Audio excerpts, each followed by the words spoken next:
Good afternoon, everyone. Due to some technical glitch, we were not able to get my class live. So, sorry for the delay. Today, we are going to start the personal selling. This is the second part of your syllabus, the subject, because the whole subject is based upon the advertising and personal selling and the salesmanship. So it is divided into two parts. We have completed the first part, that is advertising, and today we will be discussing the personal selling. What do you understand by personal selling? However, I have given you an overview of personal selling, that how it works and what is included in the personal selling. So when we discussed the first topic, the integrated marketing communication, there we discussed 9 channels that can be used to communicate to your customers, and one of those was advertising, and another one of those media was personal selling. So today we will discuss personal selling, how it is different from the advertising, and what are the merits, demerits, and what are the things you need to consider while going for the personal selling.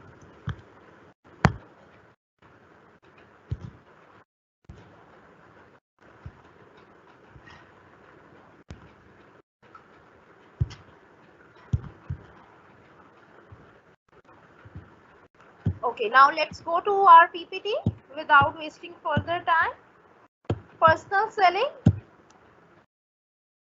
Here I have given the introduction of personal selling. Once upon a time, sales was 100% personal selling. So when these media were not there, television was not there, the radio was not there, the newspaper was not in the existence, then 100% of the sales was done through the personal selling. एक बंदा खुद जाकर कोई चीज बेचता था, तो पहले बार्टर सिस्टम होता था, वो भी एक पर्सनल सेलिंग का पार्ट था. You used to communicate to the people personally, face to face. But now the sales are going through many technological changes. Now you don't need to meet a person who is selling. You don't need to be face to face. You can just click on the link. You can just select whatever you want to purchase, and that would be delivered to you. Okay, so there is a lack of personal touch, which was not there in the personal selling. But now, thanks to the globalization, advances in the technology, and the rising cost of travel, the personal selling is just one of many techniques available to the salesperson to warm up the lead and close a deal. That means there are many things available these days. You can visit a showroom, you can go for the online shopping, you can you don't need to go to a showroom either, और कभी कभी आपको e-commerce channel पे भी जाने की need नहीं है. You just need to scroll to your Facebook account or Instagram, and there also you can do the shopping.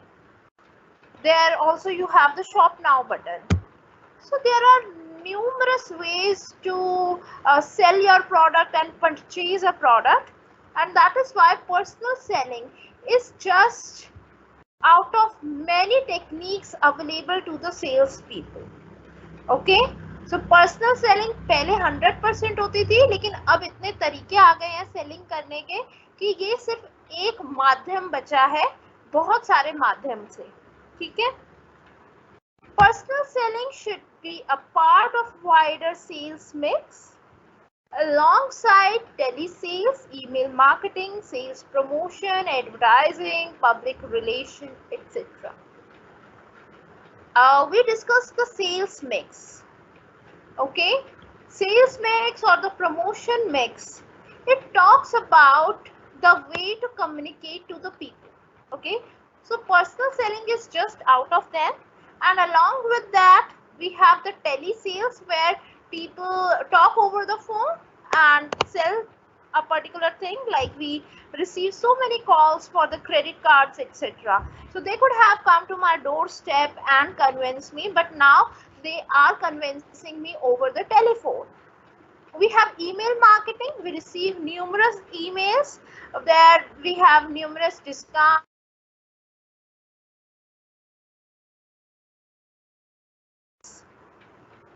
We have the sales promotion. In sales promotion, I hope PPT is still visible.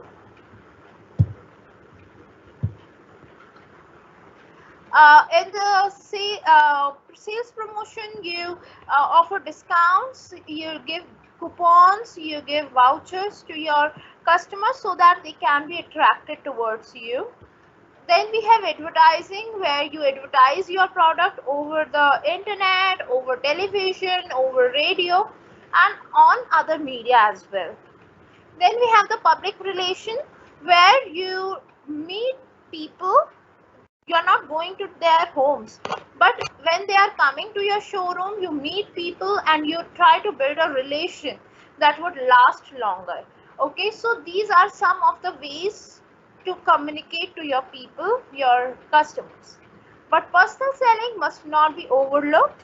It remains an extremely important part of salesperson's arsenal, and it is a skill every good salesperson must master. That means एक sales person के लिए personal selling बहुत important part है, क्योंकि जब लोगों के घर जाकर उनको किसी प्रोडक्ट का डेमोन्स्ट्रेशन दिया जाता है, so they are more likely to get affected rather than watching an advertisement or watching any publicity stunt. Okay, so sales person must be master in the personal selling skills, यानी कोई भी sales person है उसको अच्छे से पता होना चाहिए कि पर्सनल सेलिंग में कैसे चीजों को बेचा जाता है. Personal selling is just out of many skills you should have in your sales toolbox. That means you need to have many skills, and personal selling is just one out of them, and it can be considered as one of the most important skills you should have.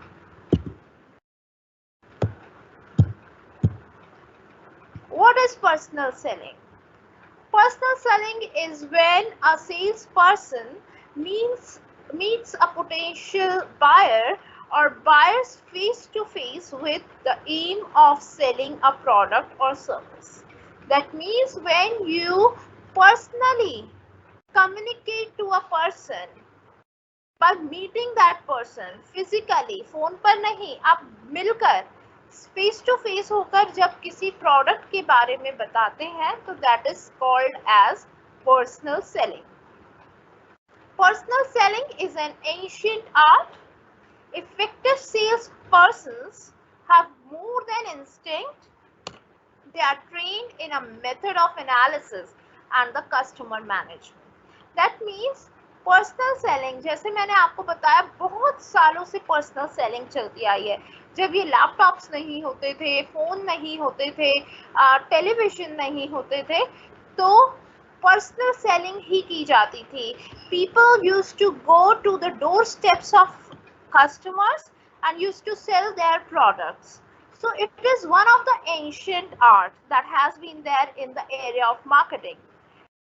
The effective sales persons have more than instinct. That means they do not just work upon their instinct कि मुझे लगता है कि लोगों को इस तरीके से persuade करना चाहिए, तो let's persuade them in this way. नहीं, उनको प्रॉपर ट्रेनिंग दी जाती है कि किस तरीके से आपको लोगों को अट्रैक्ट करना है और किस तरीके से आपको प्रोडक्ट को बेचना है, कैसे आपको डेमोन्स्ट्रेशन देना है, कैसे आपको सेल्स को क्लोज करना है, कौन कौन से डिस्काउंट्स देने हैं, कैसे उनको आफ्टर सेल सर्विसेज के बारे में बताना है. So they have to be trained and they have to be trained in the analysis and the customer management. Selling today is a profession that involves mastering and applying a whole set of principles. So selling is not just an easy task where you just need to go to the people and sell something. You have to be master in that, and you need to apply the whole set of principles. There are many rules and regulations regarding the personal selling, and you have to abide them in order to close the sales successfully. Okay, so that is the relevance of personal selling in our lives. Here we have given some definitions. Simply stated, the salesmanship means selling techniques. किस तरीके से cell किया जाए उसको salesmanship कहा जाता है. But the term is now used with a sense of greater significance. To understand the meaning of salesmanship in the modern marketing context, we give a few definitions. Here we have given few definitions of salesmanship and the personal selling.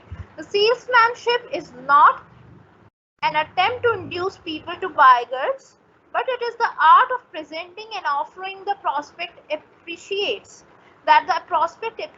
the need for it. यानी सिर्फ चीजों को बेचना is not the salesmanship, बल्कि दूसरों को इस तरीके से कोई प्रोडक्ट प्रेजेंट करना ताकि उनको उस प्रोडक्ट की नीड फील होने लगे और वो सेटिस्फैक्टरीली आपसे वो प्रोडक्ट खरीद ले. ओके, सो सिर्फ बेचना is not the purpose, but to help them to appreciate our product, to feel the need of our product and to be satisfied from our product is the salesmanship. A face-to-face persuasive communication between a seller and the prospective buyer. So Daniel S. Warner has defined it in a simpler manner that it is a face-to-face persuasive communication. यानी face-to-face आमने सामने, persuasive यानी आप किसी को उत्तेजित कर रहे हैं किसी एक प्रोडक्ट को खरीदने के लिए. कम्युनिकेशन दोनों के बीच में बातचीत बिटवीन अ सेलर, जो सेलर है सेल करने वाला है, और जो प्रोस्पेक्टिव बायर है जो आगे चल के बायर हो सकता है उसके बीच. Here we have given some more definitions. Give me a minute. ये क्लास 5th होगी आपकी, और क्लास नंबर पे मत जाइए क्योंकि कुछ चीजें जो है वो हमने 2 क्लासेस में भी कवर की थी. तो जो मैंने आपको पीपीटीज दी हैं वो अभी तक सारी पीपीटीज जो कवर हो चुकी हैं सब कुछ है उसमें, लेकिन क्लास 1, 2, 3, 4 पर मत जाइए क्योंकि उसमें कुछ ऐसे स्लाइड्स हैं जो 2-3 दिन में कवर हुई थी.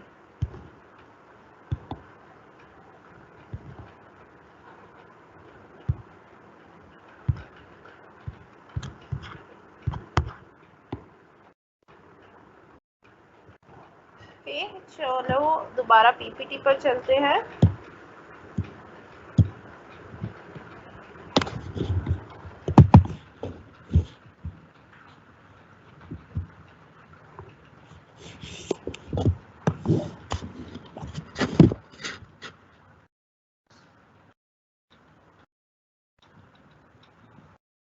Salesmanship is the process whereby the seller ascertains and activates the need or wants of the buyer and satisfies the needs or wants to the mutual continuous advantage of both the buyers and the sellers.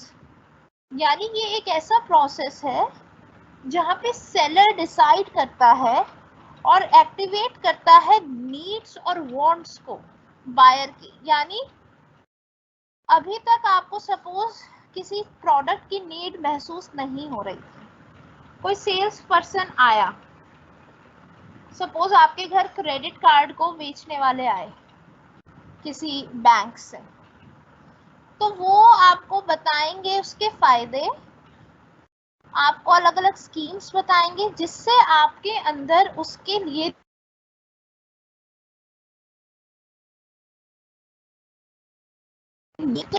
एक ऐसा process है जिसमें आप need create करते हैं ताकि दोनों को एडवांटेज हो सके.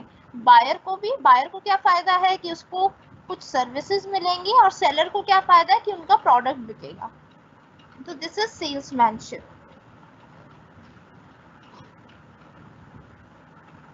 Salesmanship is the personal presentation of tangible or intangible products,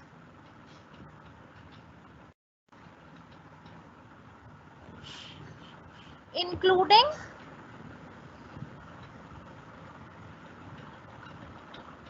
ideas of commercial significance to potential buyers.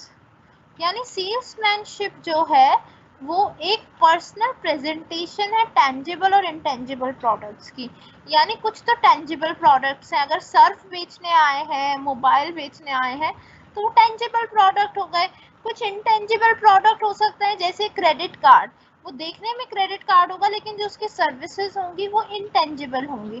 तो सेल्समैनशिप में टेंजिबल और इंटेंजिबल प्रोडक्ट्स दोनों इंक्लूड होते हैं, including the ideas of commercial significance to potential buyers. और कुछ idea of commercial significance होते हैं, यानी कुछ बेचने के आइडिया, कुछ इस तरीके की स्कीम्स होती हैं, जैसे LIC वाले आए वो आपको इंश्योरेंस दे रहे हैं, या फिर एमवे वाले आए वो आपको डायरेक्ट मार्केटिंग के लिए परसुएड कर रहे हैं, तो ये सब भी सेल्समैनशिप के अंडर आता है। It is a part of salesman's business to create demand by demonstrating the need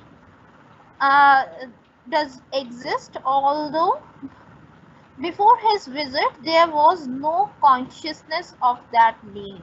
यानी सेल्समैन का क्या बिजनेस है कि डिमांड को क्रिएट करना है। उस प्रोडक्ट के आने से पहले या उस सेल्समैन के आने से पहले उस प्रोडक्ट की नीड नहीं थी, लेकिन वो नीड क्रिएट की गई। Salesmanship consists of winning the buyer's confidence for the seller's house and goods, thereby arising a regular and permanent customer. Salesmanship में सेल्समैन की रिस्पॉन्सिबिलिटी होती है कि वो बायर का कॉन्फिडेंस जीत सके। किसके बारे में कॉन्फिडेंस? एक तो सेलर्स हाउस, हाउस का मतलब है उनका ब्रांड, ओके, तो सेलर के ब्रांड में और जो वो गुड बेच रहे हैं, जो प्रोडक्ट बेच रहे हैं, दोनों के अंदर कॉन्फिडेंस क्रिएट करना ताकि वो उनका परमानेंट कस्टमर बन सके। सिर्फ एक बार की सेल करना is not the purpose, but just to make them their permanent customer.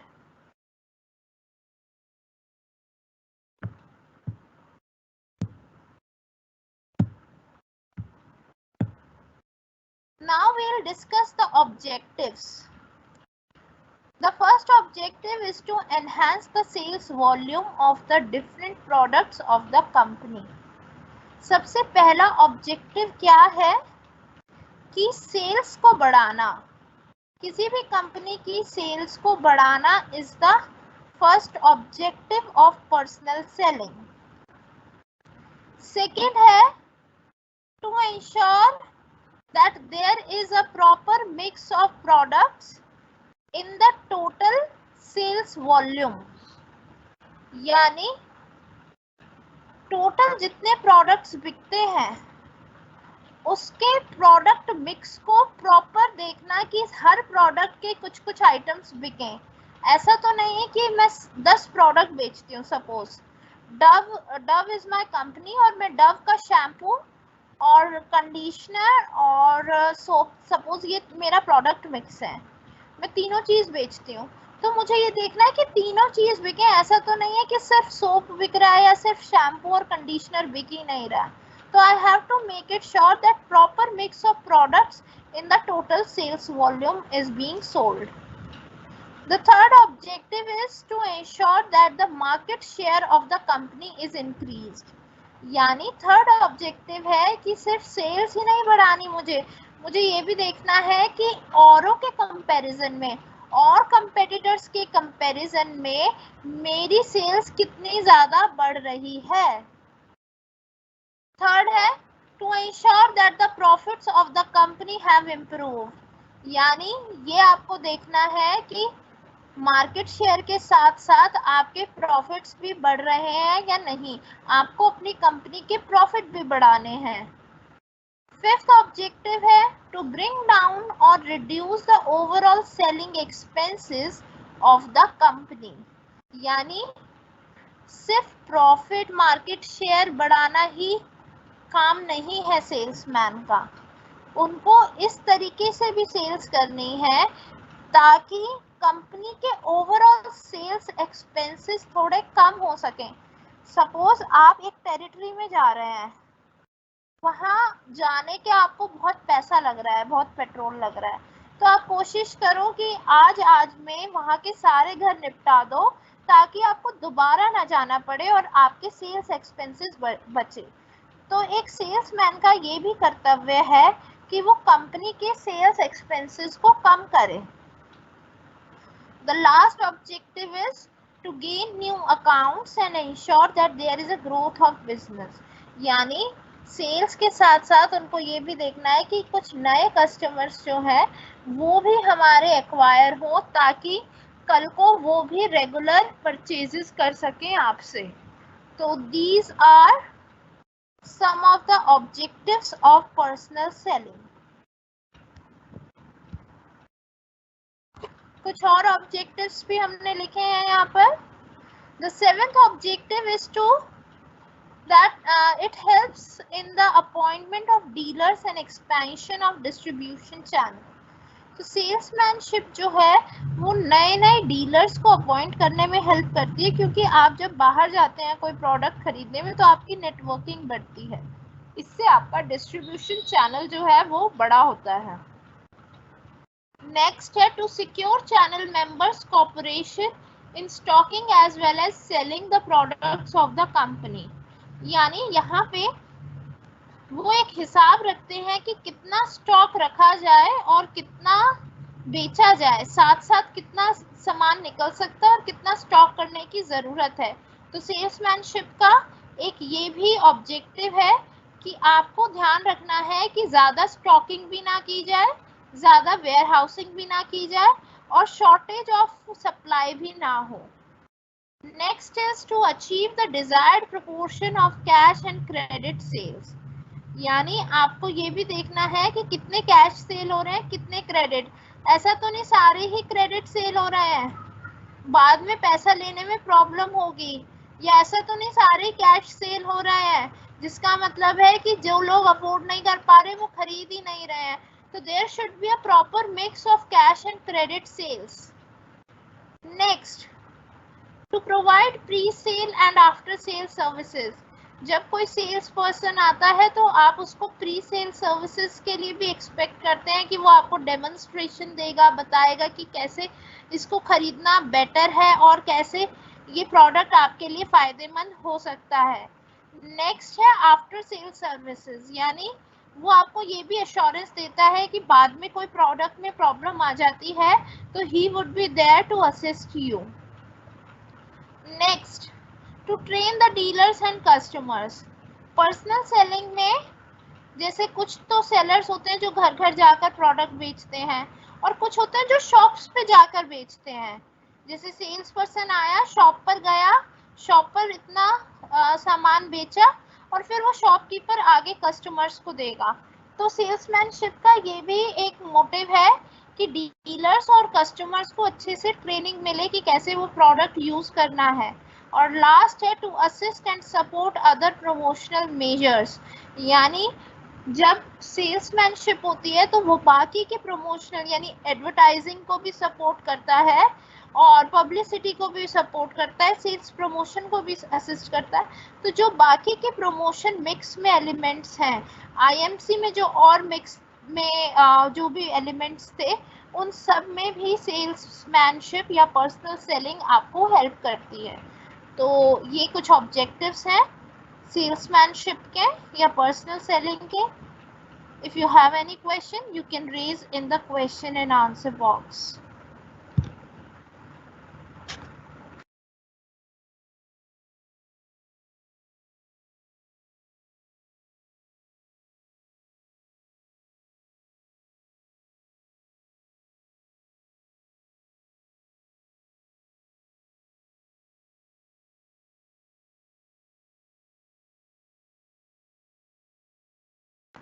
Personal selling आज ही तो मैंने स्टार्ट करा है, जैसे ही पर्सनल सेलिंग का टॉपिक हो जाएगा पीपीटी उसके बाद मिल जाएगी, अभी मैंने अपलोड नहीं की है।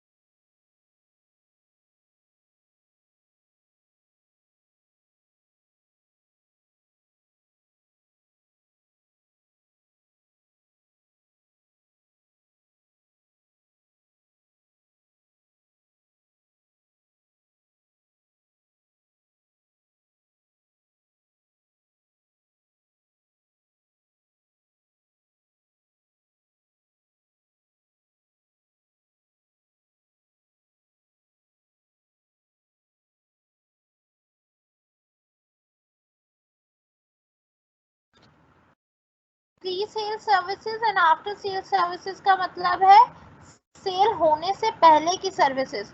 यानी अगर कोई प्रोडक्ट आपको बेचने आया है, उससे पहले वो उसके फीचर्स बताएगा, आपको असिस्ट करेगा कि इसके क्या फ़ायदे हैं, इसको कैसे यूज़ करना है, वो होंगे प्री सेल सर्विसेज।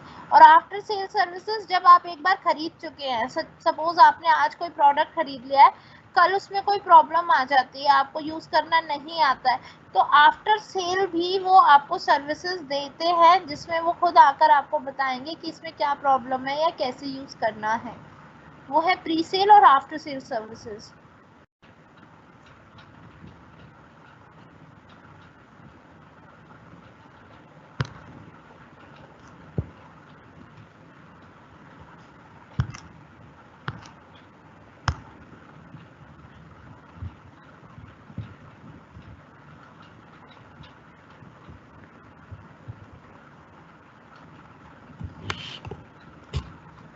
थर्ड और एट्थ ऑब्जेक्टिव बार बार पूछा जा रहा है। थर्ड है to ensure that the market share of the company is increase.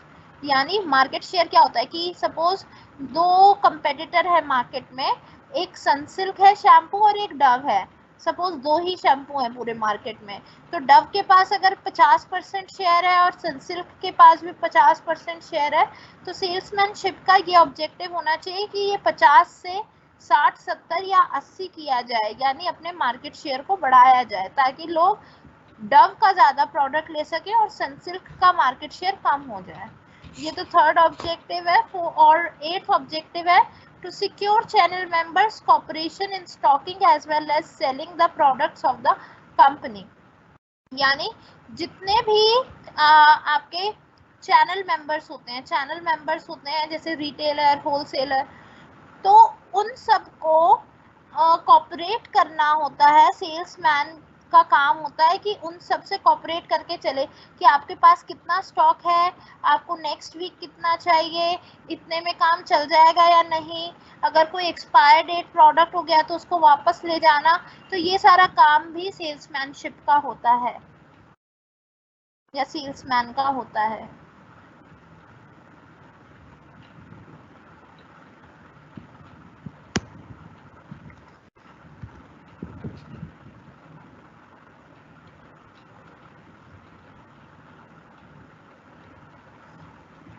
Now let's talk about the stages of salesmanship.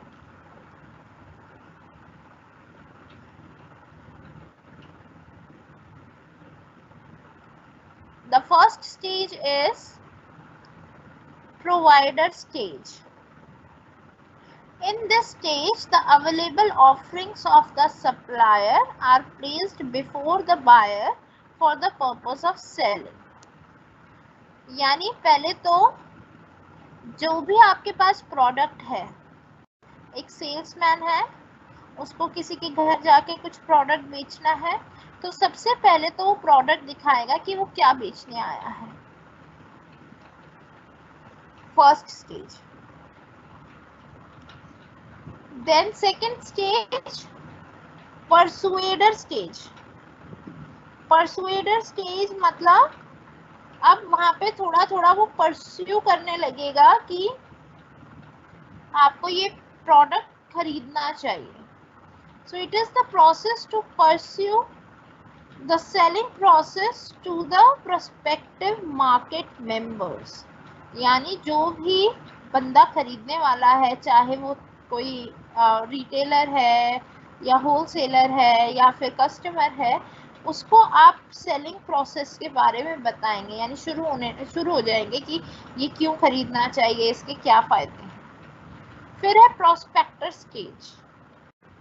Prospector stage में in this stage the prospective buyers need is to be identified and the relevant goods and services offered as per the requirement। यानी आपने कभी कभी देखा होगा कि कुछ salesman जो होते हैं वो आपसे पूछते हैं कि आपकी क्या इच्छा है, आप किस तरीके का प्रोडक्ट चाहते हैं। फिर आप बताते हैं कि भाई हमें तो इस तरीके का चाहिए, ऐसा चाहिए। उसके अकॉर्डिंग आप जानने के बाद कि उनकी कैसी नीड है, उनकी कैसी पसंद है, आप उनको प्रोडक्ट्स दिखाते हैं, तो वो होता है prospector stage. Then fourth stage, problem solver stage. In personal selling, salesperson should act as the facilitator to solve the problem of the buyer in the specific area and should suggest the best solution through the offerings and corresponding with the needs.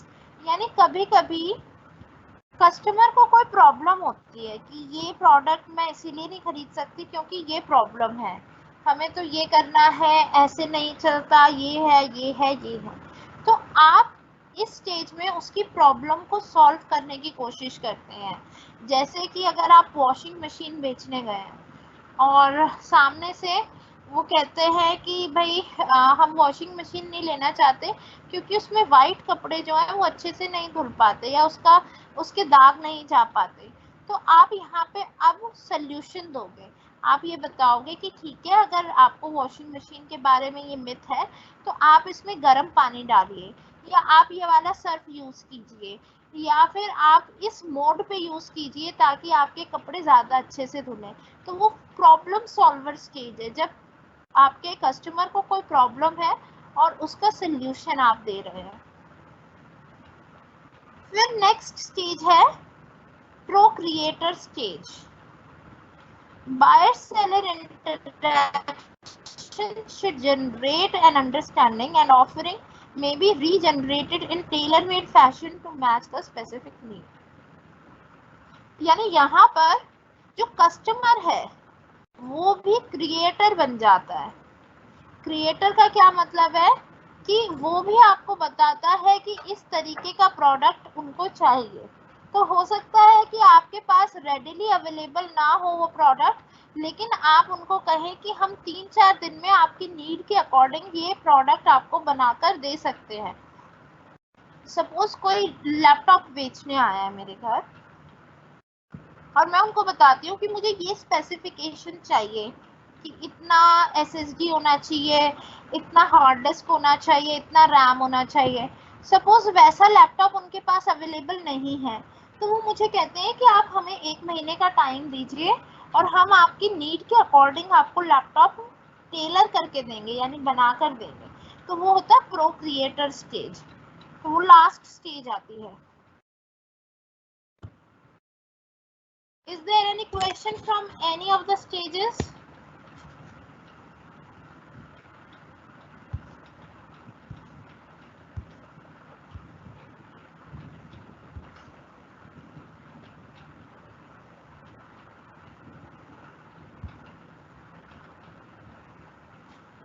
Nishika, ये सिर्फ English medium में ही available है, मुझे कोई book नहीं मिली है जो हिंदी में अवेलेबल हो, so I can not help you.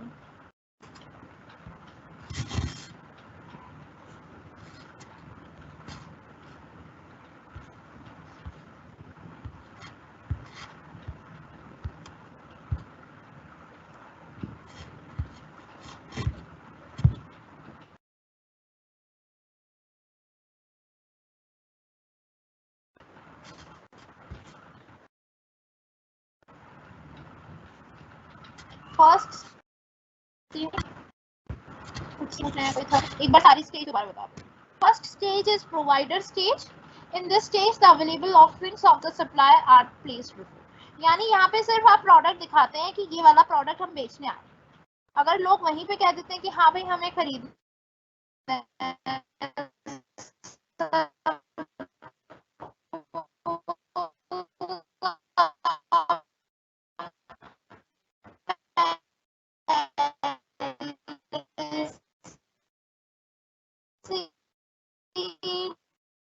मन बना चुके थे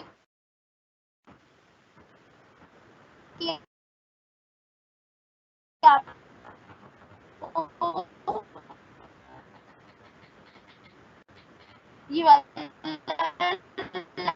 लैपटॉप खरीदना है और आज ही उनके सेल्स पीपल आ गए अच्छी डिस्काउंट लेके, तो आपने तो माइंड पहले से बना रखा है, तो जैसे ही वो प्रोडक्ट प्रोडक्ट य प्रोवाइडर स्टेज, यहाँ से आगे करना पड़ेगा। इसमें उसकी के अंदर क्रिएट की जाएगी नीड। पहले तो आप नीड को आइडेंटिफाई किया जाएगा, जैसे अच्छा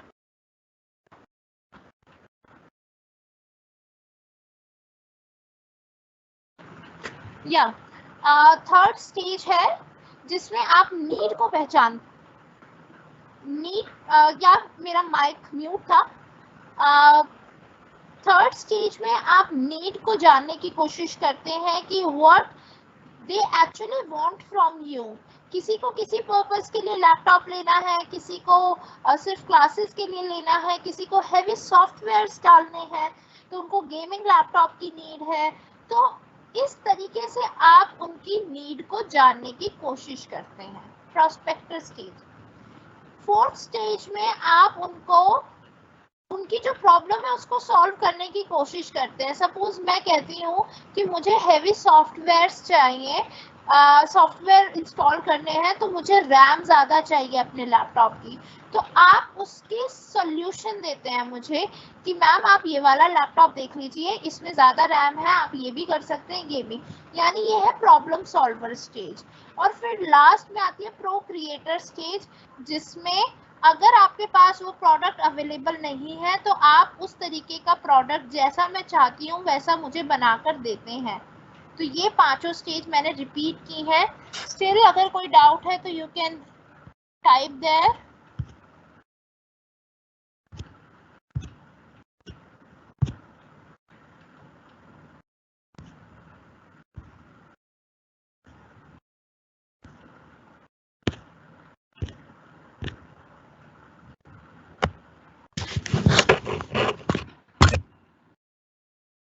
अब मेरी आवाज आ रही है clear?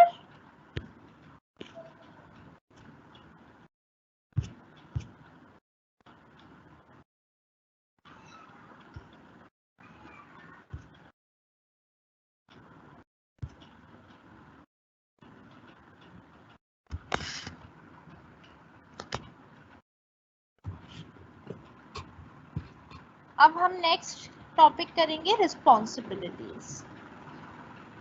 What are the responsibilities of a personal selling person या फिर salesman?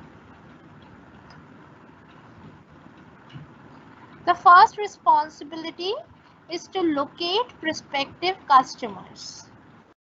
That means आपको पहले ये देखना है कि कौन लोग आपके प्रोडक्ट को खरीद सकते हैं, कौन कौन आपके प्रोडक्ट को खरीदना चाहेंगे।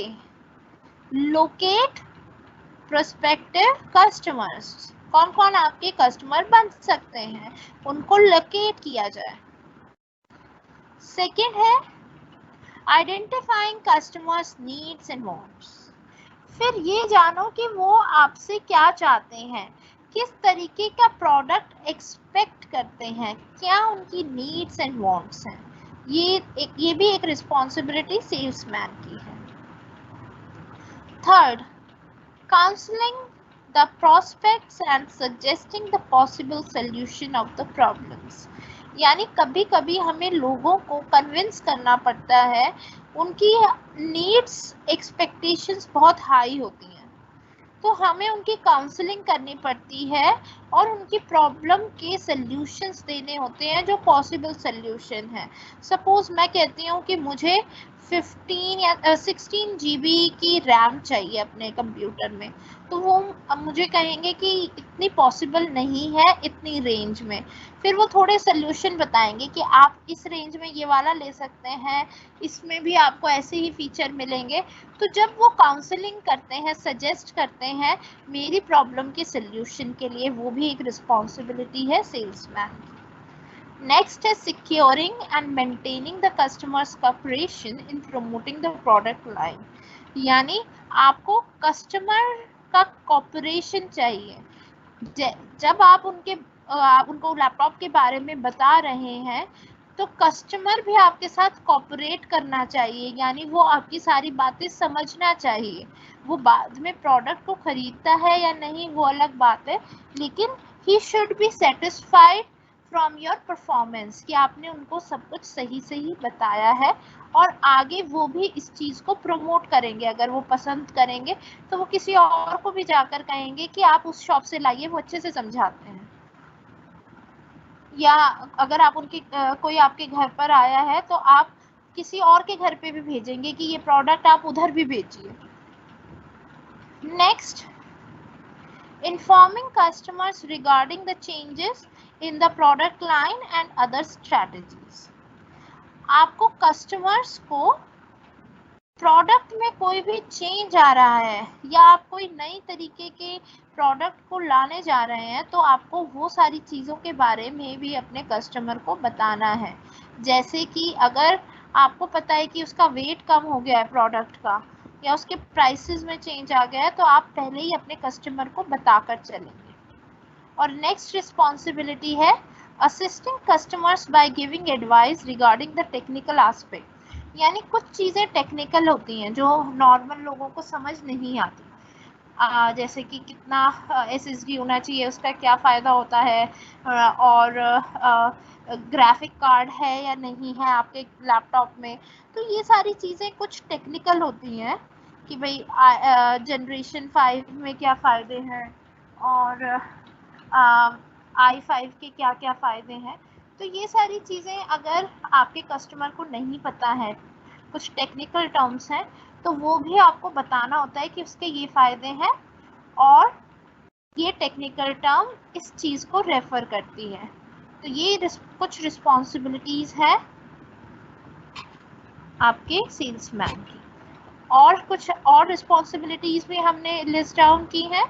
7th रिस्पॉन्सिबिलिटी है collecting and reporting of market information to the management. यानी कस्टमर क्या चाहता है, कस्टमर आपसे क्या एक्सपेक्ट करता है, वो सारी इंफॉर्मेशन कलेक्ट करके आप मैनेजमेंट को उसके बारे में बताएंगे। सपोज आज मैं किसी के घर गई लैपटॉप बेचने, मुझे पता चला कि लोगों को ये रिक्वायरमेंट है, तो वो सारी चीज़ें जाके मैं खुद मैनेजमेंट को बताऊंगी ताकि वो इस तरीके के लैपटॉप बना सकें। एनालाइजिंग द मार्केट पोटेंशियल, यानी उस प्रोडक्ट की कितनी नीड है मार्केट में, कितने लोग उस प्रोडक्ट को खरीद सकते हैं, वो सारा मार्केट पोटेंशियल भी मैं एनालाइज करूंगी। नेक्स्ट रिस्पॉन्सिबिलिटी है capturing and retaining the certain market share. यानी नया मार्केट शेयर तो बनाना ही है मुझे, जैसे 50% था तो 60 तो करना ही है, लेकिन सबसे बड़ी बात है जो 50 है उसको भी मेंटेन करना है, उसको भी रिटेन करना है। तो मार्केट शेयर को रिटेन करना भी उनकी रिस्पॉन्सिबिलिटी है कि ऐसा ना हो कि वो किसी और के पास चला जाए market share. Next, demonstrating the organisational product and the special features. यानी जो सेल्समैन है उसको पता होना चाहिए कि वो कैसे यूज़ होता है और वो यूज़ करके दिखा सके कस्टमर्स को, और उसके जो स्पेशल फीचर्स हैं वो भी एक्सप्लेन कर सके।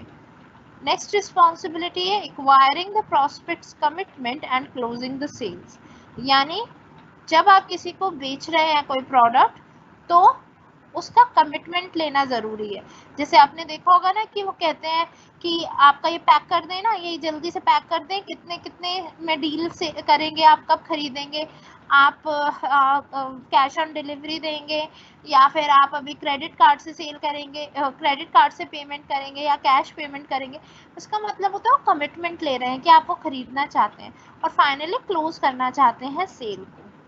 और लास्ट है maintaining customers loyalty through follow up and after cell. और कस्टमर लॉयल कब बनता है, वो लॉयल जब बनता है जब आप उससे अच्छे से फॉलो अप करते हैं। एक बार बेच के भूल गए तो कोई भी आपसे दोबारा प्रोडक्ट नहीं खरीदना चाहेगा। तो इसीलिए आपको फॉलो अप करना ज़रूरी है कि वो ठीक चल रहा है ना, कोई प्रॉब्लम तो नहीं हुई, और आफ्टर सेल सर्विसेज के लिए भी हमेशा तैयार रहना चाहिए। तो ये कुछ रिस्पॉन्सिबिलिटीज़ हैं जो एक सेल्समैन में होनी चाहिए, रिस्पॉन्सिबिलिटीज़ उसको ये निभानी चाहिए।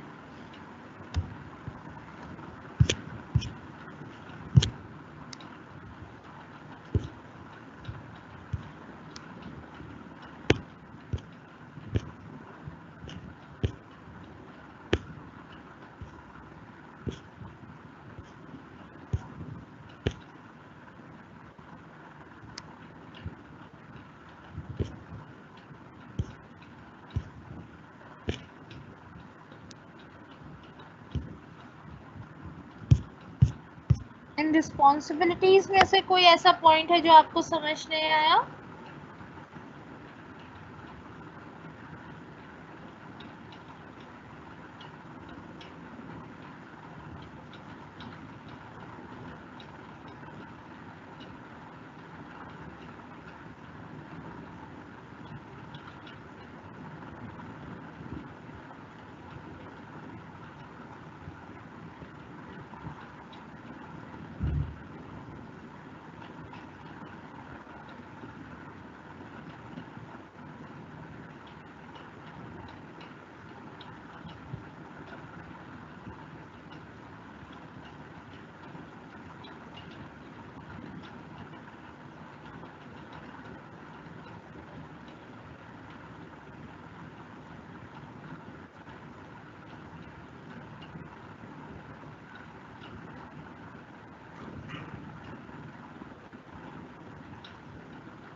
पॉइंट 10 एंड 11 की को रिपीट करने को कह रहे हैं बच्चे, और 6th को। Let me go back. 6th point, assisting customers by giving advice regarding the technical aspect, यानी हर एक कस्टमर को टेक्निकल नॉलेज हो आपके प्रोडक्ट की, वो ज़रूरी नहीं। तो आप उनको उलझा देंगे टेक्निकल टर्म्स में, उनको कुछ समझ नहीं आएगा। इसीलिए उनको टेक्निकल एस्पेक्ट में भी असिस्ट करना ज़रूरी है कि इस टेक्निकल टर्म का क्या मतलब होता है। सपोज मैं आपको कहती हूँ कि ये लैपटॉप आपको खरीदना चाहिए because it is using the generation 5, या फिर इसमें ग्राफिक कार्ड है। तो अब आप कहेंगे कि भाई मुझे तो नहीं पता ग्राफिक कार्ड का क्या फ़ायदा है क्या, तो फिर मैं आपको बताऊंगी कि उससे पिक्चर्स ज़्यादा अच्छे से क्लियर आती हैं, या फिर ग्राफिक्स, अगर आप ग्राफिक डिज़ाइनिंग कर रहे हैं तो उसमें आपको फ़ायदा मिलता है, इस तरीके के कोर्सेज में इस तरीके के सॉफ्टवेयर्स को वो सपोर्ट करता है। तो मैं आपको टेक्निकल नॉलेज दे रही हूँ, तो वो ज़रूरी है देना। 10th और 11th, demonstrating the organisational product and the special features, यानी आपको जो लैपटॉप में अगर बेच रही हूँ तो मैं डेमोन्स्ट्रेट करके दिखाऊंगी कि अगर आपको क्लासेस लेनी है तो देखिए ऐसे कैमरा ऑन होगा, ऐसे आप क्लासेस ले सकते हैं, इस तरीके से सर्च कर सकते हैं, इस तरीके से टाइप कर सकते हैं। तो डेमोन्स्ट्रेशन दूंगी, डेमो दूंगी आपको। और नेक्स्ट पॉइंट है 11, एक्वायरिंग द प्रोस्पेक्ट्स कमिटमेंट, यानी आपको कमिटमेंट लेना है कस्टमर से कि वो आपका प्रोडक्ट खरीदेगा ही खरीदेगा। तो आप ये कर सकते हो कि एडवांस पेमेंट ले लो, कह दो कि भाई अभी आज ही लोगे तो डिस्काउंट मिल जाएगा आपको 500 रुपये का, 1000 रुपये का। तो ये होता है प्रोस्पेक्ट का कमिटमेंट लेना कि हाँ भाई आपसे ही प्रोडक्ट खरीदा जाएगा। तो वो जितनी जल्दी अगर कमिटमेंट ले लेते हैं उतना अच्छा है।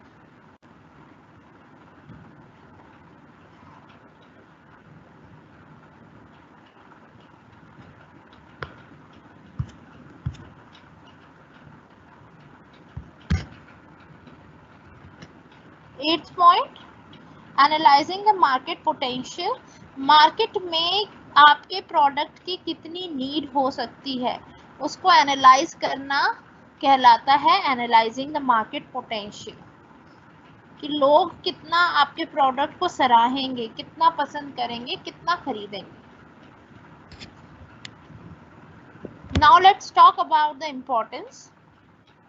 Promotional mix or the marketing communication mix includes the personal selling and non-personal selling, यानी जो promotional mix होता है वो मैंने आपको बताया कि कुछ पर्सनल सेलिंग होती है, कुछ नॉन पर्सनल होती है, जैसे एडवर्टाइजिंग, सेल्स प्रमोशन और पब्लिसिटी, वो नॉन पर्सनल होती है, लोग खुद जाके तो नहीं करते उसमें।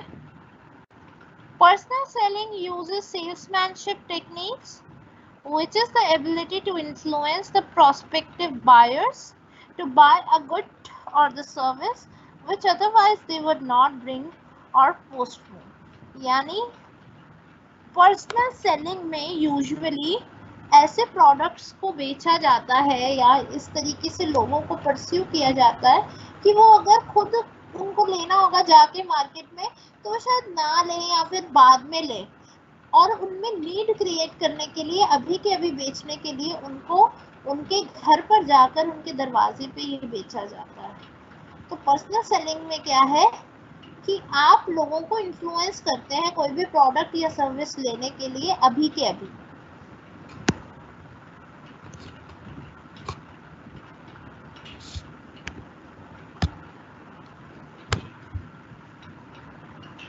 अब यहाँ पे कुछ और इम्पोर्टेंस दी गई है। Personal selling is oral communication with potential buyers of a product or service with the intention of making the sale deal. यानी आप किसी भी पोटेंशियल बायर से ओरल कम्युनिकेशन करते हैं, रिटन तो नहीं होता, आकर वो बोलते ही हैं, तो ओरल कम्युनिकेशन होता है ताकि वो सेल को क्लोज कर पाए, वो उस प्रोडक्ट को बेच पाए। Personal selling is an important tool for meeting the promotional objectives. ये एक इम्पॉर्टेंट टूल है प्रमोशनल ऑब्जेक्टिव्स को मीट करने का। Personal selling occurs when an individual salesperson sells a product, service or a solution to a client. इसमें कुछ explain करने वाला नहीं है। No activity is more vital to the company's health than the personal selling. यानी personal selling जो है company के लिए बहुत इम्पोर्टेंट है, क्योंकि उसमें आप लोगों को जानते हैं कि वो आपसे क्या चाहते हैं और फिर आप उन प्रोडक्ट को उनके चाहत के अकॉर्डिंग चेंज कर सकते हैं। जैसे कि अगर वो चाहते हैं कि ये प्रोडक्ट ऐसा ना दिखे, ऐसा दिखे, इस तरीके का पैकिंग हो, तो वो आपको रियल टाइम बेसिस पे फीडबैक मिल जाता है। तो ये बहुत इम्पॉर्टेंट है किसी भी कंपनी के लिए। Next, personal selling enables a person to confront new challenges almost every year. तो कोई भी एक सेल्समैन होता है, वो हमेशा उसके लिए एक नया एक्सपीरियंस होता है, तो हर साल उनको नए नए चैलेंजेस देखने पड़ते हैं। सिक्स्थ है, for a sales person every day is a new adventure. Of course, working in selling profession one can go from the height of exhalation to the depth of the discouragement within 48 hours and climb back to the height again next day. This is really exciting. That means कि आप जब selling profession में होते हो तो हो सकता है एक दिन आपकी बहुत ज़्यादा सेल हो जाए, आपको बहुत अच्छा लगे, दूसरे दिन आपकी बिल्कुल भी सेल ना हो, आपको अच्छा ना लगे। तो ये भी इसमें बहुत सारे उतार चढ़ाव होते हैं। एट्थ, इम्पोर्टेंस टू मैनेजमेंट के लिए क्या इम्पोर्टेंस है? In this age of growing competition, sales person can effect large volume of sale and margin of product being small, the large sales volume will keep the firm profitable. यानी यहाँ पे कभी कभी margin थोड़ा कम होता है, क्योंकि सेल्स पर्सन जाते हैं, उनके भी पेट्रोल का खर्चा आता है, उनके ऊपर भी खाने पीने का खर्चा होता है, तो थोड़े प्रॉफिट कम होते हैं, लेकिन ये large volume of sale create कर सकते हैं, क्योंकि जब घरों में जाकर परसू करते हैं लोगों को, तो वो ले लेते हैं सामान। तो जब लार्ज वॉल्यूम होएगी तो कहीं ना कहीं प्रॉफिट क्रिएट होगा ही। नेक्स्ट है importance to the customer. Salesperson educate and guide the customers for product features and application which gives the customer more satisfaction. किसी चीज़ की ad देख के हो सकता है मुझे उसके प्रोडक्ट के फीचर्स और फंक्शन समझ ना आए, लेकिन अगर कोई सेल्स पर्सन घर पे बेचने आया तो वो उसको यूज़ करके मेरे सामने बता सकता है, मुझे कोई डाउट है तो साथ के साथ क्लियर कर सकता है, जिसकी वजह से कस्टमर्स के लिए भी बहुत अच्छा है। और नेक्स्ट है salesman is creative approach, it can create needs and converts the needs into wants. यानी ये क्रिएटिव अप्रोच है, लोगों को ज़रूरत तो होती है उस प्रोडक्ट की, लेकिन वो समझ नहीं पाते, तो सेल्स पर्सन उनको हेल्प करते हैं वो समझने में कि हाँ they really want this product.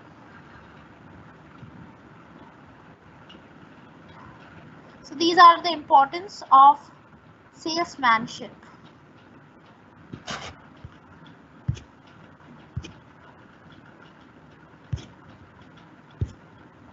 I'm not audible.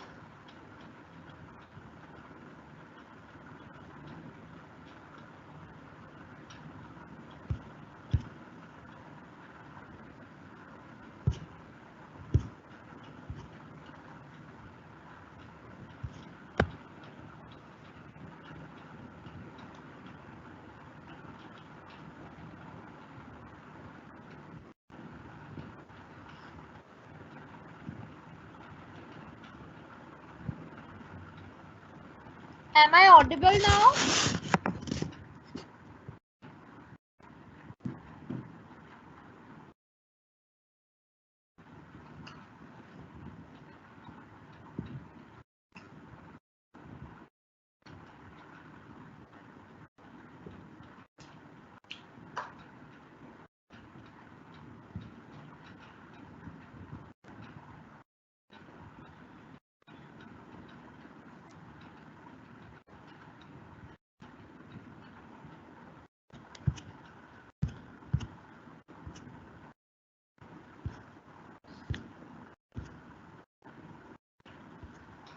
अब कुछ बच्चे कह रहे हैं कि यू आर नॉट ऑडिबल, कुछ कह रहे हैं ऑडिबल हूँ।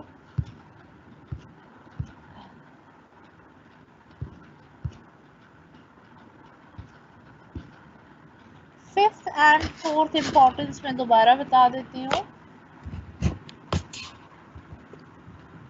फिफ्थ है personal selling enables a person to confront new challenges almost every day. यानी कोई भी सेल्स पर्सन होता है उसको हर साल वो एक ही तरीके से एक प्रोडक्ट को हर साल नहीं बेच सकता, उसको नए नए तरीके सोचने पड़ते हैं हर साल। तो न्यू चैलेंजेस होते हैं जिसकी वजह से उनको न्यू टेक्निक्स अपनानी पड़ती हैं हर साल उस सेम प्रोडक्ट को बेचने के लिए। दूसरा है फोर्थ पॉइंट है no activity is more vital to the company's health than the personal selling. यानी कोई और कंपनी कोई और एक्टिविटी कंपनी के लिए इतनी फायदेमंद नहीं होती या इतनी ज़रूरी नहीं होती जितनी पर्सनल सेलिंग होती है, क्योंकि पर्सनल सेलिंग में आप लोगों से वन टू वन कनेक्ट करते हैं, उनकी क्या नीड्स हैं, उनकी क्या क्या प्रॉब्लम्स हैं वो जान सकते हैं।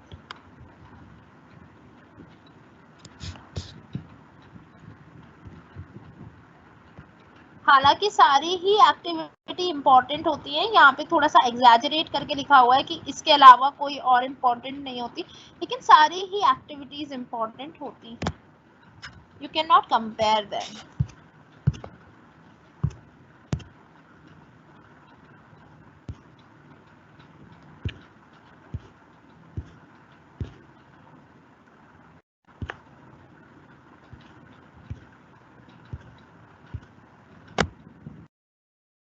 चलिए अब नेक्स्ट टॉपिक करते हैं।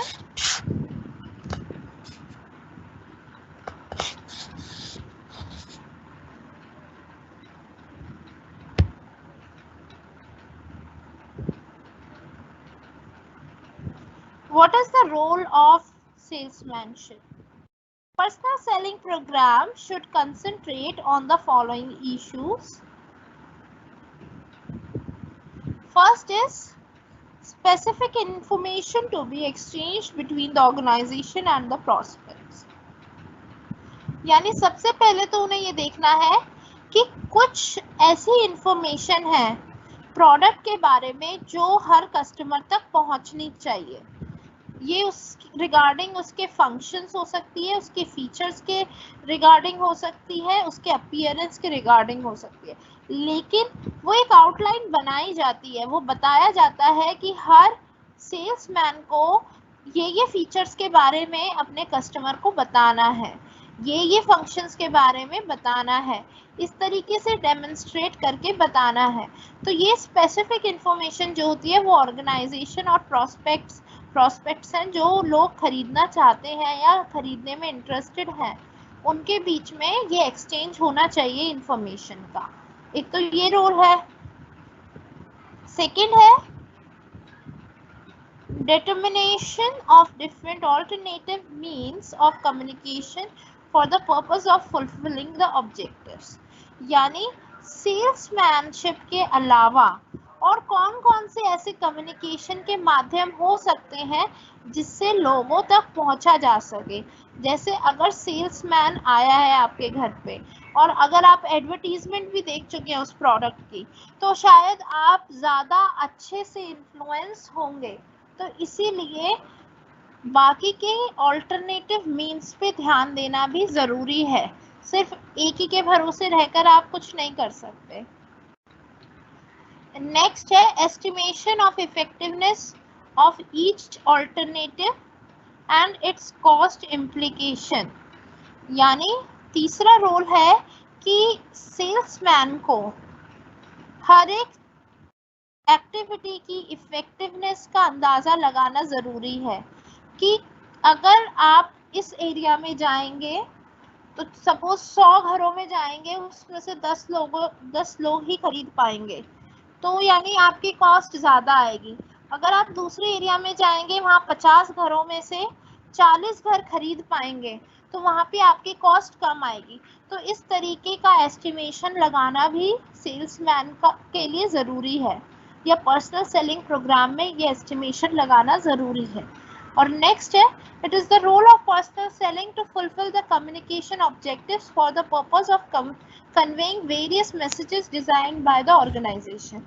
यानी ये भी पर्सनल सेलिंग प्रोग्राम का रोल है कि उनको अलग अलग तरीके के मैसेजेस को जो ऑर्गेनाइजेशन ने क्रिएट किए हैं वो कन्वे करने हैं लोगों को, सिर्फ कस्टमर्स को ही नहीं बल्कि बाकी के सेलर्स, रिटेलर्स और होलसेलर्स को भी।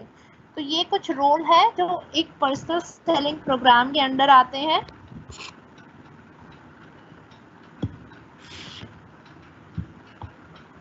दो मिनट का ब्रेक दे रही हूँ और फिर हम आगे के टॉपिक करेंगे।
चलिए अब नेक्स्ट टॉपिक करते हैं, the objectives of personal selling.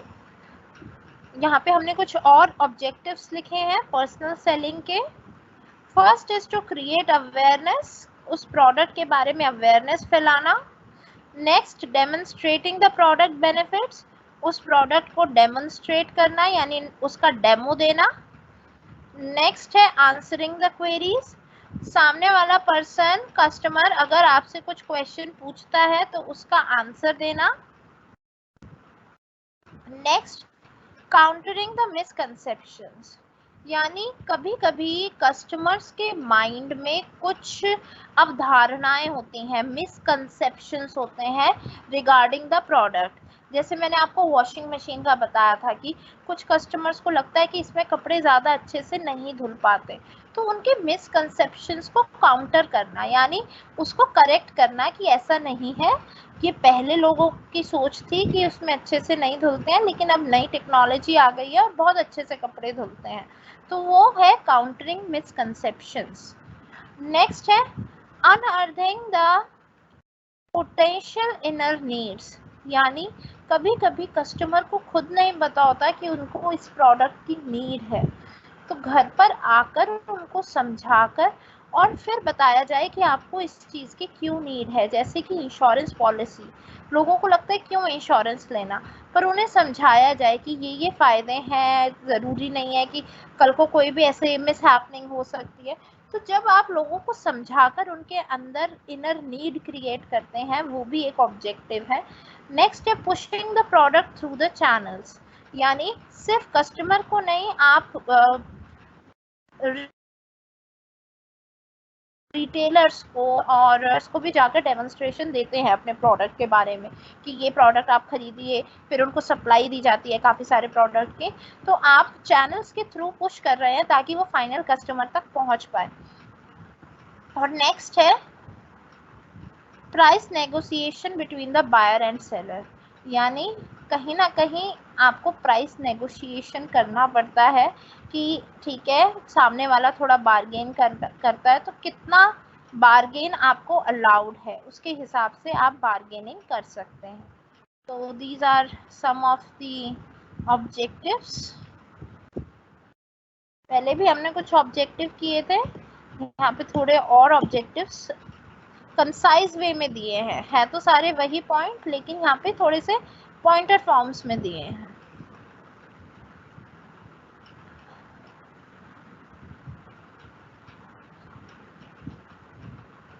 Evaluation of personal selling efforts, यानी अब सेल्समैन ने सेल्स कर दी है, अब आप कैसे उसको इवैल्यूएट करेंगे, यानी आप कैसे पता लगाएंगे कि आपका पर्सनल सेलिंग प्रोग्राम सही चल रहा है या नहीं चल रहा है। तो उसके कुछ तरीके दिए गए हैं। First is market intelligence and follow up. The sales force should be equipped with the ability to procure the feedback information regarding the market trends, competitive activities, reaction of the customers. यानी follow up करना बहुत ज़रूरी है। एक बार कोई product बेच दिया, उसके बाद फॉलो अप करो कि वो प्रोडक्ट कस्टमर को पसंद आया या नहीं आया, क्या रिएक्शन रहा, क्या कोई और भी है जो सेम तरीके का प्रोडक्ट कोई और कंपनी बेच रही है, ऐसा तो नहीं लोग उनसे ज़्यादा इम्प्रेस्ड है, ऐसा तो नहीं कि मार्केट में कोई और ट्रेंड चल रहा है। तो ये सारी चीज़ें आपको फीडबैक से पता चलेंगी। तो फीडबैक करना, फॉलो अप करना बहुत ज़रूरी है। Sales force should inform the existing and the new customers relevant information regarding the promotional activity। और हर एक बंदे को, हर एक सेल्समैन को अपने कस्टमर्स को, जो नए कस्टमर्स हैं उनको अपने प्रमोशनल एक्टिविटीज़ के बारे में बताना बहुत ज़रूरी है। नेक्स्ट है implementation scheme of programme. The sales effort should be judged and assessed on the basis of effective implementation made through the different activities like presentation schemes, demonstration schemes, customer relationship program, etc. यानी कुछ ऐसी scheme होती हैं जिससे ये पता लगाया जा सकता है कि हमारा जो प्रोग्राम है, जो पर्सनल सेलिंग का प्रोग्राम है, वो ठीक जा रहा है या नहीं। तो वो किस तरीके से हो सकता है कि हम सेल्समैन को कह सकते हैं कि हमें प्रेजेंटेशन देकर दिखाओ, हमें डेमोन्स्ट्रेशन देकर दिखाओ, या फिर कस्टमर से कैसे आप रिलेशनशिप मैनेजमेंट करते हैं वो करके दिखाओ। तो इस तरीके से आप पता लगा सकते हैं कि जो आपने सोचा है आपके कस्टमर्स तक जिस तरीके की इंफॉर्मेशन आप पहुंचाना चाहते हैं और जिस तरीके से पहुंचाना चाहते हैं वैसे पहुंच रही है या नहीं। तो ये हम प्रेजेंटेशन स्कीम, डेमोन्स्ट्रेशन स्कीम कुछ लागू कर सकते हैं। नेक्स्ट है achievement of communication objectives. The effectiveness of personal selling effort is judged by the attainment of communication objective and she's result। Sales efforts should consist of sales calls, sales expenses, customer services, sales related activities. Sales result may be judged through the number of orders, sales profit margin and selling skills. यानी finally आप अपना message customer तक पहुंचा पाए या नहीं पहुंचा पाए, वो कैसे पता चलेगा? जब आपकी सेल्स बढ़ेगी, नंबर ऑफ ऑर्डर्स ज़्यादा होंगे या फिर नंबर ऑफ क्वेरी ज़्यादा होंगी, लोग इंक्वायरी ज़्यादा करेंगे। तो ये कुछ ऐसी चीज़ें हैं जिससे आपको पता चलता है कि आपका कम्युनिकेशन ऑब्जेक्टिव मीट हुआ या नहीं। तो इस तरीके से आप इवैल्यूएट कर सकते हो कि आपकी पर्सनल सेलिंग एफर्ट्स जो हैं या आपका जो पर्सनल सेलिंग प्रोग्राम है वो सही चल रहा है या नहीं, क्या वो रिजल्ट्स दे रहा है या नहीं।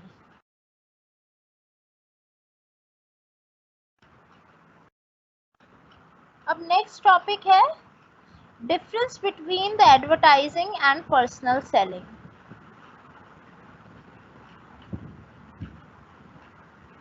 एडवर्टाइजिंग मैं आपको बता ही चुकी हूँ, पहले काफ़ी क्लासेस हमने एडवर्टाइजिंग पे पढ़ी हैं कि एडवर्टाइजिंग क्या होती है। पर्सनल सेलिंग हमने आज पढ़ा है कि क्या होता है। अब इन दोनों में डिफरेंस दिए गए हैं, तो let's talk about the difference between the advertising and personal selling. The first basis for the distinction is nature. Advertising में इम्पर्सनल होता है, कोई पर्सनली आके एडवर्टाइजमेंट थोड़ी देता है आपको आपके घर पे आके, तो वो इम्पर्सनल होता है। पर्सनल सेलिंग में पर्सनल फॉर्म होता है। रीच, एडवर्टाइजिंग का रीच ज़्यादा होता है क्योंकि वो टेलीविज़न पे आई है तो पूरे एरिया के पूरे नेशनल टेलीविज़न पे आ जाएगी, वाइड एरिया कवरेज है। पर्सनल सेलिंग में आप घर घर जाकर सेलिंग करते हैं तो एक लिमिटेड एरिया होता है। Next, cost per person reached is low.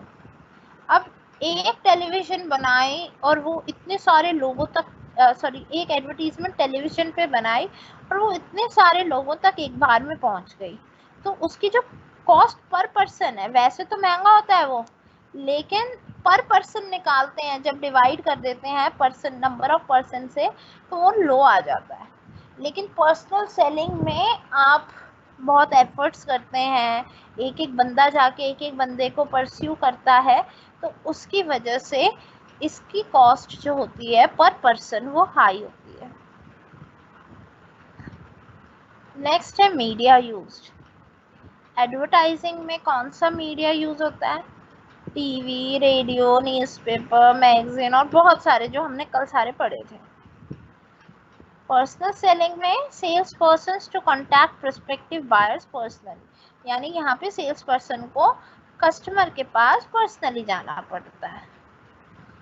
Flexibility, advertising में इतनी फ्लेक्सिबिलिटी नहीं है, ये इनफ्लेक्सिबल है। The message can not be adjusted to the needs of the buyers, यानी अब ऐसा तो नहीं टेलीविजन पे मेरे को अलग, टीवी में ऐड दिखाई देगी आपको अलग, जो आपको दिखेगा वही मुझे दिखेगा, तो फ्लेक्सिबल नहीं है। लेकिन पर्सनल सेलिंग में हो सकता है मेरी अलग नीड हो तो जो सेल्स पर्सन है वो अलग तरीके से मुझे डेमोन्स्ट्रेट करे, और आपकी अलग नीड हो तो आपको अलग तरीके से प्रोडक्ट दिखाए, तो ये हाईली फ्लेक्सिबल होता है। टाइम एंड कवरेज, एडवर्टाइजिंग जो है वो कम टाइम में ज़्यादा कवरेज कर लेती है। 10 सेकेंड की ऐड थी, सबको 10 सेकेंड में पूरे इंडिया में ऑन एयर हो गई, लेकिन पर्सनल सेलिंग में बहुत ज़्यादा टाइम लग जाता है एक बड़े एरिया को कवर करने में। Role, creating and building interest about the firm's product, यानी एडवर्टाइजिंग का क्या रोल है कि लोगों का इंटरेस्ट क्रिएट करना फर्म के प्रोडक्ट में। पर्सनल सेलिंग का क्या रोल है? Important role in awareness stage of decision making, यानी लोगों को उस प्रोडक्ट के बारे में बताना, अवेयर कराने में ज़्यादा फायदेमंद है personal selling. Suitability, Advertising useful in reaching to the large number of ultimate customers. ये ज़्यादा लोगों तक पहुंचने के लिए फायदेमंद है. और सेलिंग, पर्सनल सेलिंग में selling products to the industrial users intermediaries who are few in numbers. तो कस्टमर्स तक ना पहुंचने कर अगर आप ये रिटेलर्स वगैरह के लिए यूज़ करते हैं तो ज़्यादा फायदेमंद है कि हर दुकान पे जाके रिटेलर को डेमोन्स्ट्रेशन दिया जाए कि ये प्रोडक्ट है ताकि वो आगे और कस्टमर्स को बेच पाए. तो ये इस तरीके के केसेस में ज़्यादा फायदेमंद है. So here we are done with the difference between the advertising and the personal selling. Now let me come back to your screen for the questions.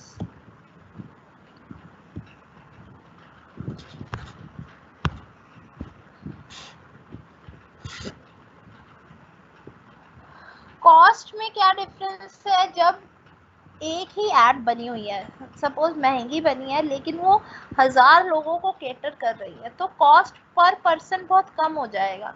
लेकिन जब पर्सनल सेलिंग में हम हर बंदे को घर घर भेज के सामान को बिकवाएंगे या वो डेमोन्स्ट्रेशन देगा, तो वो कॉस्ट पर पर्सन बहुत हाई हो जाएगी. चाहे ओवरऑल कॉस्ट कम आए, लेकिन कॉस्ट पर पर्सन की बात कर रहे हैं तो वो बहुत हाई होगी पर्सनल सेलिंग में.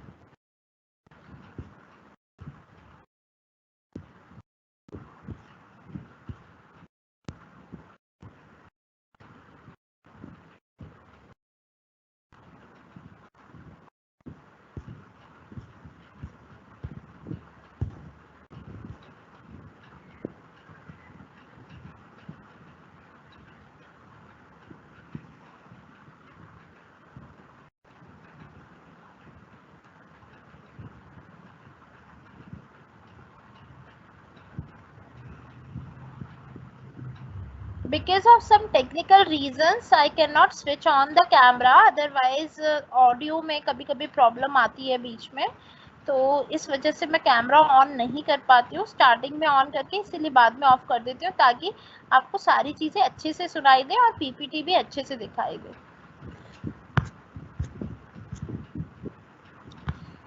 इवैल्यूएशन का सेकंड पॉइंट,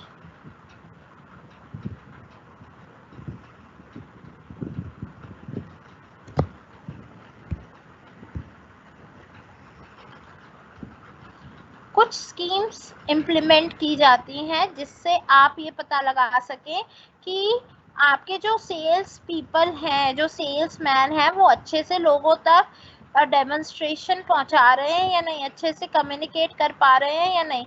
तो उसके लिए क्या करते हैं, आप खुद ही उनसे कहते हैं कि हमें एक प्रोडक्ट बेचकर दिखाओ, प्रेजेंटेशन देकर दिखाओ. तो वो होता है इम्प्लीमेंटेशन ऑफ सम स्कीम्स, ताकि वो डेमोन्स्ट्रेशन करके दिखाएं, आपको प्रेजेंटेशन देकर दिखाएं और फिर आप उसमें कमियां निकाल सकें कि आपको कस्टमर को ऐसे बोलना है, ऐसे नहीं बोलना है, ये गलत बोला, ये सही बोला. ये ऐसे इवैल्यूएट किया जा सकता है.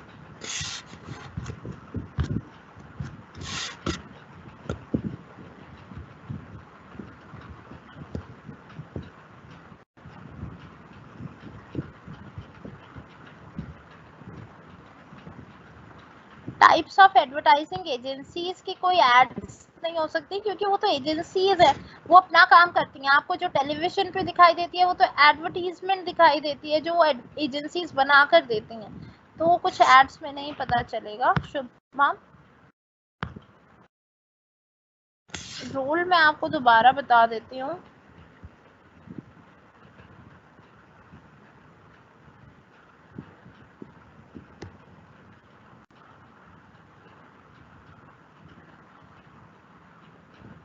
फर्स्ट है स्पेसिफिक इंफॉर्मेशन. एक तो पहले से पता होना चाहिए सारे सेल्स पर्सन को. ऐसा नहीं है सपोज आप भी किसी कंपनी में सेल्स मैन है, मैं भी, और मैं कुछ और जाकर बोल रही हूँ लोगों को, आप कुछ और बोल रहे हैं, तो वो कैसे सिमेट्री होगी. तो पहले तो स्पेसिफिक इंफॉर्मेशन लिखी जाती है कि आपको भी ये बोलना है, मुझे भी ये बोलना है, ये इंफॉर्मेशन देनी ही देनी है. नेक्स्ट है determination of different alternative means of communication for the purpose of fulfilling the object. उसके बाद सपोज एक तरीके से कम्युनिकेट नहीं कर पा रहे हैं हम। पर्सनल सेलिंग की उससे अच्छे से लोग परसू नहीं हो पा रहे हैं। तो एडवर्टीजमेंट की जाए, पब्लिसिटी की जाए, सेल्स प्रमोशन किया जाए, डिस्काउंट दिया जाए, ताकि लोगों तक वो बात अच्छे से पहुंच सके। तो ऑल्टरनेटिव्स भी सोच के रखने हैं। नेक्स्ट है estimation of effectiveness of each alternative and it's cost implication, यानी हर चीज की कॉस्ट कितनी आएगी वो पहले से पता होना चाहिए कि अगर इस टेरिटरी में जाना है तो इतना पैसा लगेगा, इतना पेट्रोल का खर्चा आएगा, इतना खाने पीने का खर्चा आएगा, ताकि आप हर एक का एस्टिमेशन लगा सकें और इफेक्टिवनेस देख सकें कि मैं 100 रुपये लगा के मुझे अगर 1000 का फायदा हो रहा है तो मैं वो करना चाहूंगी। सपोज कहीं पे 200 रुपये लग रहे हैं लेकिन 2000 का फायदा हो रहा है या 5000 का फायदा हो रहा है, तो मुझे वो ऑल्टरनेटिव अपनाना चाहिए। तो कॉस्ट का इम्प्लीकेशन देखना है। तो ये कुछ रोल थे, और क्या रिपीट करना है?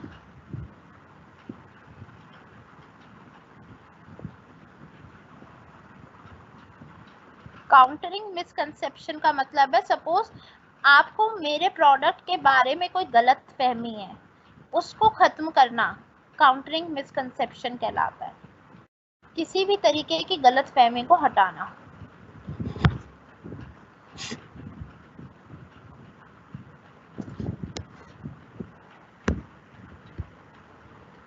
ऑब्जेक्टिव ऑफ पर्सनल सेलिंग में बता ही चुकी हूँ आपको कि अवेयरनेस क्रिएट करना ऑब्जेक्टिव है उसका, प्रोडक्ट का डेमो देना, कुछ क्वेश्चन है तो उसका आंसर देना, नीड क्रिएट करना, गलत फहमियों को हटाना, अलग अलग चैनल के थ्रू प्रोडक्ट को पुश करना, रिटेल होलसेलर से रिटेलर, रिटेलर से कस्टमर, और प्राइस में बार्गेनिंग करवाना।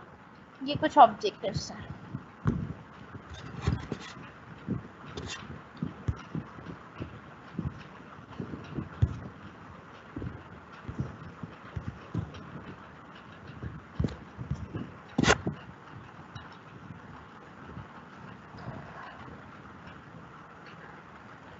चलिए अब नेक्स्ट टॉपिक करते हैं।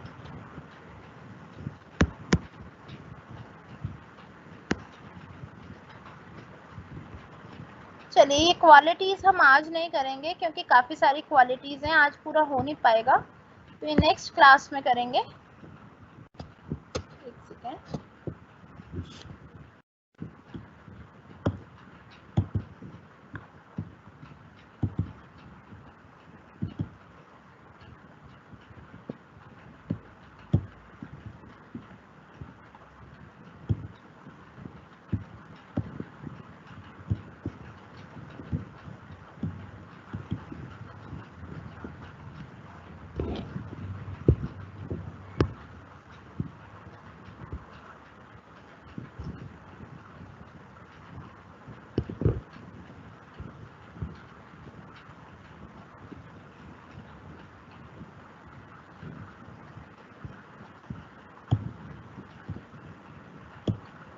ये वाली पीपीटी मैं अपलोड कर रही हूँ।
मैंने अपलोड कर दिए पीपीटी, एक बार आप चेक कर सकते हो।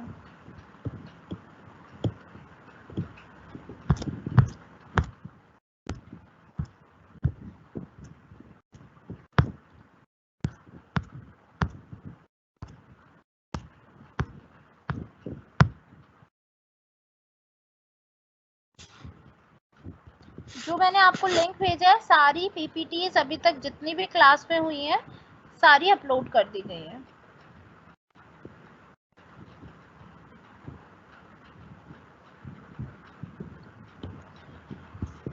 Click on the link and let me know if you are able to retrieve all the PPTs.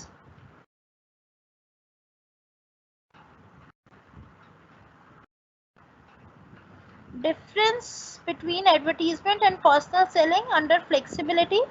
Flexibility का मतलब है कि कोई ad जो है वो एक ही तरीके की ad सबको दिखाई देगी, हमारे पेरेंट्स को भी, हमें भी, हमारे फ्रेंड्स को भी, हमारे टीचर्स को भी, सबको सेम ऐड दिखाई देगी, यानी फ्लेक्सिबिलिटी नहीं है ऐड के केस में। लेकिन जो पर्सनल सेलिंग है उसमें हर बंदे को आप अलग तरीके से परस्यू कर सकते हो उनकी इच्छा को जानकर, तो वहाँ पे फ्लेक्सिबिलिटी ज़्यादा है। सपोज आपको लगता है कि कोई यंग पर्सन है, वो टेक्नोलॉजी के ऊपर ज़्यादा जा रहा है और price doesn't matter to him, तो आप टेक्नोलॉजी अच्छे से एक्सप्लेन करोगे। अगर कोई ऐसा बंदा है जो प्राइस कम चाहता है प्रोडक्ट का और टेक्नोलॉजी के बारे में उसे कोई नॉलेज नहीं है, तो आप प्राइस पे एम्फेसाइज करोगे कि ये देखो ये औरों से कम प्राइस में अवेलेबल है, तो ये औरों से बेहतर है।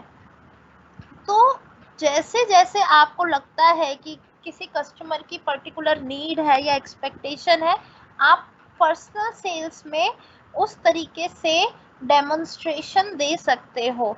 तो ये फ्लेक्सिबिलिटी अवेलेबल है सिर्फ पर्सनल सेलिंग में और ना कि एडवर्टीजमेंट में।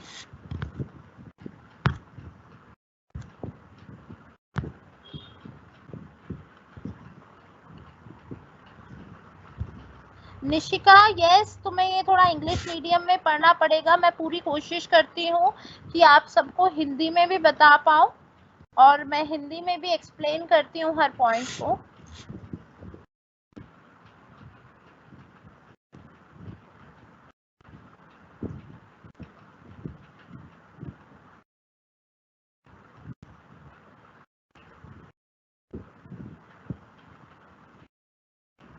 अगर पर्सनल सेलिंग के लिए आपको मटेरियल में कुछ नहीं मिल रहा है तो मेरी पीपीटीज आर इनफ। मैंने आपको एक्सप्लेनेशन तो हर पॉइंट की कराई है, मेरी पीपीटीज इनफ है।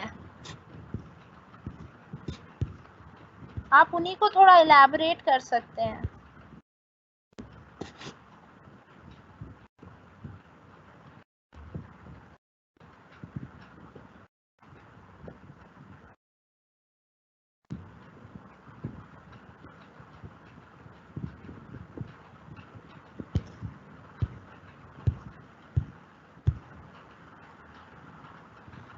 आप जिसको प्रिंट करवानी है मेरी पीपीटीज को डाउनलोड कर लो और उसके बाद उसको पीपीटी का बैकग्राउंड चेंज करके आप प्रिंट करा सकते हो। चेंजेस आप कर सकते हो क्योंकि ये खुद पीपीटी फॉर्म में है, आप जैसे चेंजेस करना चाहते हो वैसे कर सकते हो।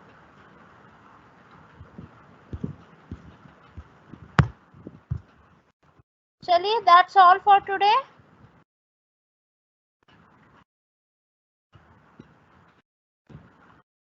सी you in the next class और उसमें हम पर्सनल सेलिंग की कुछ स्टेजेस पढ़ेंगे। Bye bye, take care, see you tomorrow.